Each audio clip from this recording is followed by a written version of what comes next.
इस कहानी की लेखिका है सोनिया सैनी।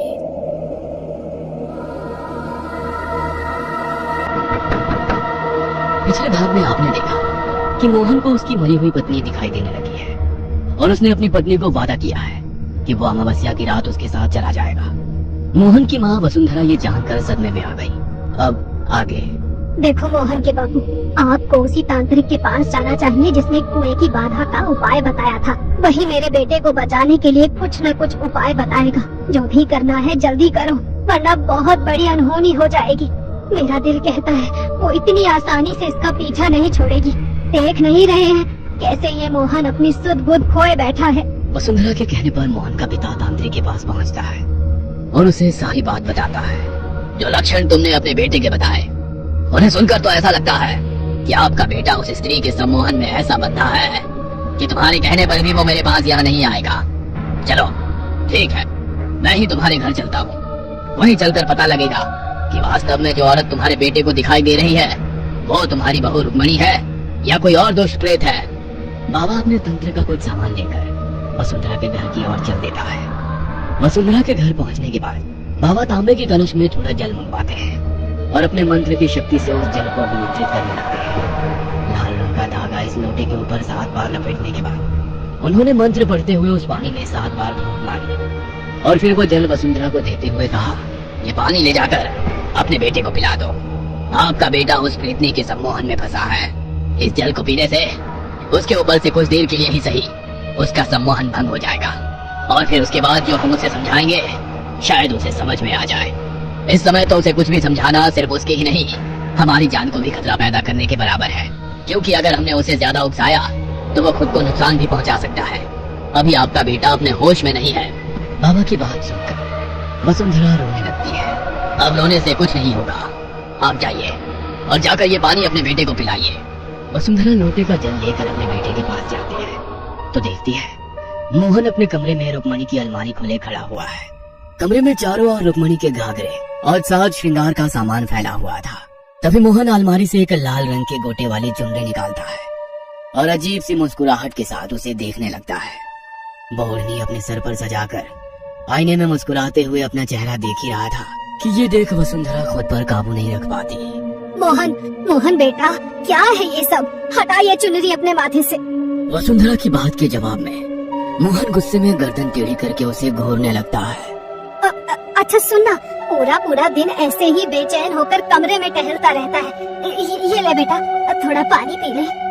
वसुंधरा जैसे ही लोटा मोहन की ओर बढ़ाती है, मोहन लाल आंखें तरेर कर अपनी माँ की ओर देखता है और उस लोटे को छीनकर दूर फेंक देता है। चली जाओ यहाँ से, और अगर अब मेरे कमरे में आई ना तो अमावस्या तक का इंतजार नहीं करूंगा। मैं चला जाऊंगा, बहुत दूर चला जाऊंगा।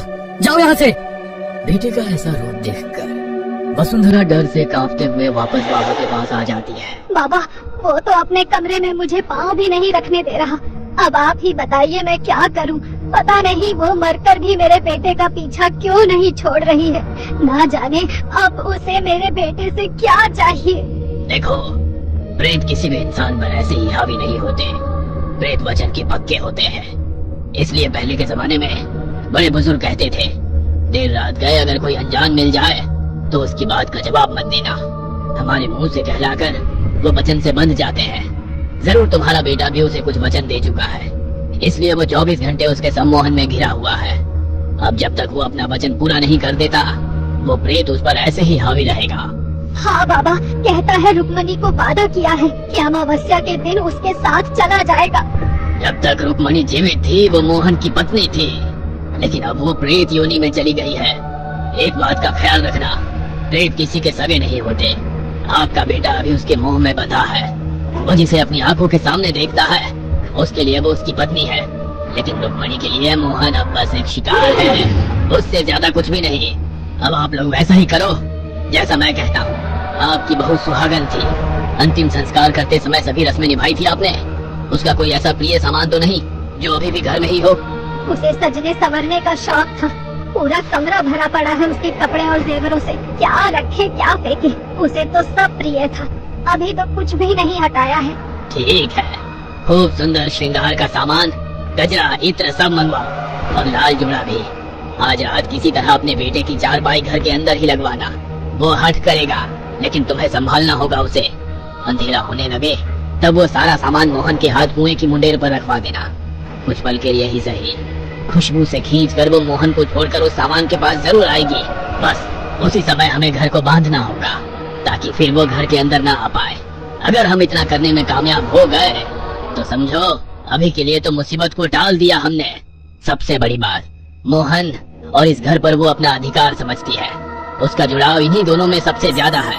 इसलिए अगर हम उसे इस घर और मोहन से दूर कर देंगे तो हो सकता है वो वापस चली जाए।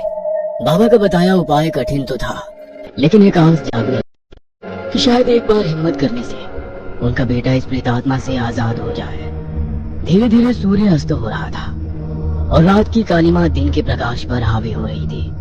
देखते ही देखते सूरज गायब हो गया और चारों ओर रात का अंधेरा और चुप्पी से फैल गई। मोहन बेटा, ये देख मैं क्या लेकर आई हूँ। देख बेटा, जिस दिन रुक्मणी हमें छोड़कर गई, तुम्हारे ब्याह की सालगिरह थी उस दिन। मैं रुक्मणी को ये तोहफा देकर अपनी गलतियों की माफी मांगने आई हूँ। देख देख, उसे बहुत पसंद था ना ये सब। जा जा, ये सामान कुएं पर रखा, उसे अच्छा लगेगा। कोई माफी नहीं, रुक्मणी मैंने मुझे नहीं दी थी। तेरे कानों ने मुझसे मेरा दिला और एक एक करके सबको करना भोगने पड़ेंगे। किसी को माफ नहीं करेगी रुक्मणी। देख बेटा, बहू ने मुझे माफी मांगने का मौका ना दिया, लेकिन मैं बस ये आखिरी तोहफा उसके लिए लाई हूँ। तू एक बार ये सारा सामान उस कुएं पर रखा, फिर जो होगा मुझे स्वीकार है। किसी तरह मनाकर वसुंधरा अपने बेटे को बाहर कुएं पर श्रृंगार का सामान रखने के लिए भेज देती है। मैं महसूस कर सकता हूँ कि रुक्मणी अभी घर से बाहर निकल गई है। मतलब वह सुगंध से आकर्षित होकर कुएं पर गई है। तब तक तुम दीवार पर ये लिख दो। और हाँ, अभी मोहन पर उसके सम्मोहन का असर नहीं है। इसी समय उसके हाथों की हल्दी की छाप दरवाजे के दोनों ओर दीवार पर लगवा देना। बाबा, लेकिन ये क्या इससे वो अंदर नहीं आएगी? हाँ, पहले मोहन के गले में ये धागा बांध दो और जल्दी जाओ और जाकर दीवार पर बड़ा बड़ा लिख दो, स्त्री कल आना। ज्यादा सोचे समझे बिना वसुंधरा ने जल्दी दीवारों पर तालिबा यानी कि कल आना लिखवा दिया। उस दिन के बाद हर रात को किसी औरत के रोने और जोर जोर से दरवाजा पीटने की आवाज वसुंधरा के परिवार को सुनाई देती रही, लेकिन अब दरवाजे पर जाने का साहस कोई नहीं दिखाता था। वसुंधरा जानती थी मोहन रुक्मणी से मिलने को छटपटाएगा, इसलिए उसे उसके कमरे में बांध कर रखा हुआ था। कुछ दिनों तक ऐसे ही दरवाजा खटखटाने के बाद एकाएक रुक्मणी का आना बंद हो जाता है।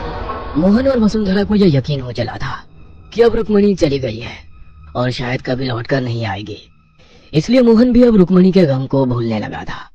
कुछ दिनों बाद आधी रात के समय महेश के दरवाजे पर दस्तक हुई। इतनी रात गए, कौन ऐसे जोर से दरवाजा पीट रहा है? मैं देखता हूँ। ए जी, दरवाजा खोलने से पहले एक बार पूछिए ना कि कौन है, वो भी इतनी रात को। मुझे तो डर सा लग रहा है। कैसी भयानक सी आवाज है। ये किसी इंसान के रोने की आवाज तो नहीं लगती। कौन है बाहर? भैया भैया, दरवाजा खोलिए ना। अरे क्यों देर कर रहे हो, मैं पहले ही इतना घबराई हुई हूँ। अरे ये तो सुशीला की आवाज है। सुशीला, तू अचानक यहाँ? सब ठीक तो है ना? भैया, सब अंदर से ही पूछ लोगे क्या? दरवाजा खोलो ना पहले, बाहर बहुत अंधेरा है। अपनी इकलौती बहन की ऐसी घबराई सी आवाज सुनने के बाद महेश अपने आप पर काबू नहीं रख पाता और दरवाजा खोल देता है। दरवाजा खोलकर उसने देखा तो पाया कि बाहर तो कोई भी नहीं है। हैरान होकर वो दरवाजे के 4 कदम आगे तक जाकर देखता है, लेकिन बाहर उसे कोई नजर नहीं आता। तभी उसकी नजर जमीन पर लाल रंग से बने पैरों के निशान पर जाती है। कोई तो था यहाँ जिसके पाँव के निशान बने हुए हैं, लेकिन इतनी जल्दी गायब कैसे हो गया? इससे पहले कि महेश कुछ भी करे, एक चीख की आवाज सुनाई देती है, जिसे सुनकर महेश की पत्नी दौड़ते हुए घर के बाहर आती है। लेकिन ये देखकर उसके होश उड़ जाते हैं कि बाहर से महेश गायब हो चुका है। आधी रात को इस तरह दरवाजा खटखटाकर गांव के मर्द को उठा ले जाने की घटना से पूरा गांव स्तब्ध था। अरे भैया, महेश की औरत का कहना है कि कौन औरत थी जो उसकी बहन की आवाज में दरवाजा खटखटाई और जब दरवाजा खोला तो अचानक से उसको लेकर रफू चक्कर हो गई। दरवाजे पर खून के छींटे और पैरों के निशान मिले हैं। अब सोचने वाली बात यह है कि ऐसी कौन सी औरत है जो एक हट्टे कट्टे आदमी को 1 सेकंड में गायब कर दे। मानो ना मानो, हमको तो ये कुछ ऊपरी चक्कर लगता है। अरे महेश सीधा साधा आदमी था, उसकी ऐसी किसी से कौन सी दुश्मनी थी कि कोई उस पर अपनी रंजिश निकालेगा। काका की बात से गांव के सभी लोग सहमत थे। गांव के लोग महेश का पता लगाने की बहुत कोशिश करते हैं, लेकिन उसका नामो निशान तक नहीं मिलता। 3 दिन बाद गांव में ही रहने वाला केसर अपने बड़े भाई को बस में बिठाकर वापस गांव लौट रहा था। लौटते हुए उसे थोड़ी देर हो गई थी। जब से महेश के साथ वो घटना हुई थी, दिन ढलने के बाद गांव के लोग घर से बाहर नहीं निकलते थे। केसर तेज कदमों से अपने घर की ओर बढ़ रहा था कि तभी खेतों की ओर से उसे पीछे किसी के कदमों की आहट सुनाई देने लगती है। आहट सुन के डर के मारे केसर का खून जम रहा था। केसर जितना तेज चलता, उसका पीछा कर रहे कदमों की आहट और तेज होती जाती। अचानक केसर को किसी औरत के हंसने की आवाज सुनाई देती है। और कितना तेज भागोगी केसर, अरे संभाल कर, गिर पड़ोगे। केसर को यह आवाज कुछ जानी पहचानी लग रही थी, लेकिन रात के अंधेरे में सुनसान रास्ते पर चलते हुए फिलहाल उसकी सोचने समझने की शक्ति खत्म हो चुकी थी। अरे इतना क्यों घबरा रहे हो हमसे? हम तो थक गए तुम्हारे पीछे पीछे दौड़ते हुए। केसर अब रुको ना। अचानक ही केसर को एहसास हुआ, ये आवाज तो उसकी प्रेमिका रेखा की है। अरे रेखा तो। केसर जैसे ही पीछे मुड़कर देखता है, उसे अपने पीछे लाल जोड़े में घूंघट ओढ़े एक महिला दिखाई पड़ती है। इतनी रात को यहाँ क्या कर रही हो खेतों में, और ये घूंघट क्यों डाल रखा है? जा जल्दी से अपने घर चली जा, ठीक नहीं है ऐसे घूमना। अभी तक रेखा की आवाज में उसे पुकारने वाली वो स्त्री अब एकदम शांत खड़ी थी। कांपते हाथों से केसर उसका घूंघट उठाता है तो देखता है घूंघट के अंदर कोई था ही नहीं। केसर चीख कर भागने लगता है और अपने घर के दरवाजे पर पहुंचकर जोर जोर से दरवाजा पीटने लगता है। इससे पहले कि उसकी माँ दरवाजा खोलती, एक जोरदार चीख सुनाई देती है और केसर वहां से गायब हो जाता है। अगली सुबह गांव में हाहाकार मच गया था। यह घटना ठीक वैसे ही घटी थी जैसे महेश के दरवाजे पर हुई थी। अपने ही घर के दरवाजे के सामने से कोई आदमी चुटकियों में गायब हो गया था और पीछे रह गए थे केवल वो लाल पैरों के निशान और खून की छींटे। अब तो गांव के लोगों में डर का ऐसा माहौल बना कि रात को क्या, दिन में भी घर से बाहर निकलने से पहले गांव के आदमी घबराने लगे। जब कोई और उपाय ना सूझा तो सभी लोग मिलकर फिर से तांत्रिक बाबा के पास पहुंचे। ठीक है, मैं खुद आप लोगों के साथ चलकर देखता हूँ कि गांव पर ये कैसा संकट आन पड़ा है। बाबा ने गांव में जाकर पैरों के उन निशानों और खून की छींटों को देखा और फिर अपनी कुटिया में लौट आए। कुटिया में आकर बाबा ने ध्यान लगाया ताकि वे गांव से गायब हुए लोगों के बारे में जान सकें। जिस बात का मुझे डर था आखिर वही हुआ। रुक्मणी एक बार फिर से लौट आई है और इस बार वो बहुत गुस्से में है। पहले तो उसने मोहन को अमावस्या तक का समय दिया था, लेकिन अब तो वो सीधा मर्दों को उठा कर ले जा रही है। लगता है अब वो गांव के किसी भी आदमी को बख्शने वाली नहीं है। बाबा, क्या ऐसा कोई उपाय नहीं है कि वो हमारे गांव से चली जाए? वही उपाय करना होगा जो मोहन के परिवार ने किया था। गांव के सभी लोग अपने घर की दीवारों पर स्त्री तू कल आना लिखवा दो और उसके साथ ही घर में जितने भी मर्द हो सबके हाथ के हल्दी के निशान दरवाजे पर छपवा दो। जिसके भी घर में जवां मर्द है वो सब श्रृंगार का सामान उस कुएं के पास रख देना। बाबा की कहे अनुसार गांव के सभी लोगों ने अपने घर की दीवारों पर बड़े बड़े अक्षरों में कलाना लिखवा दिया। मेरे कारण ही गांव के इतने लोगों की मौत हो गई। वो उनके लिए नहीं, मेरे लिए आती है। उसी रात मोहन ने अपने गले में पहना हुआ धागा उतार दिया और जाकर कुएं के पास बैठ गया। आधी रात बीतने के बाद रुक्मणी मोहन के पास आई और उसके पास बैठ गई। कुछ देर बाद जब रुक्मणी सहज होकर मोहन से बातें करने लगी, तभी मोहन ने रुक्मणी का हाथ पकड़ा और तेज आवाज में हनुमान चालीसा का पाठ करने लगा। रुक्मणी दर्द से जोर जोर से चिल्ला रही थी और मोहन से अपना हाथ छुड़ाने के लिए छटपटा रही थी। देखते ही देखते रुक्मणी एक भयानक चुड़ैल के रूप में बदल गई और भयानक आवाज निकालकर मोहन को डराने की कोशिश करने लगी। किंतु मोहन लगातार अपना पाठ करता रहा और रुक्मणी के लाख प्रयास करने के बाद भी उसने उसका हाथ नहीं छोड़ा। मुझसे छल किया है तुमने, एक बार नहीं बार बार। आज तो मैं जा रही हूँ, लेकिन मैं लौट कर आऊंगी जरूर। कहते हैं इस घटना के बाद बहुत दिनों तक किसी स्त्री की रात के समय चीख चीख कर रोने की आवाज सुनाई देती थी, लेकिन उसके बाद धीरे धीरे सब कुछ सामान्य हो गया। मोहन का परिवार रुक्मणी की मौत के बाद कभी भी उबर नहीं पाया। पहले उसकी माँ और फिर पिताजी की गंभीर बीमारी के कारण मौत हो गई। पत्नी की मौत का गम भुलाने को मोहन आजीवन अविवाहित रहा और अकेले में ही अपना जीवन बिताया।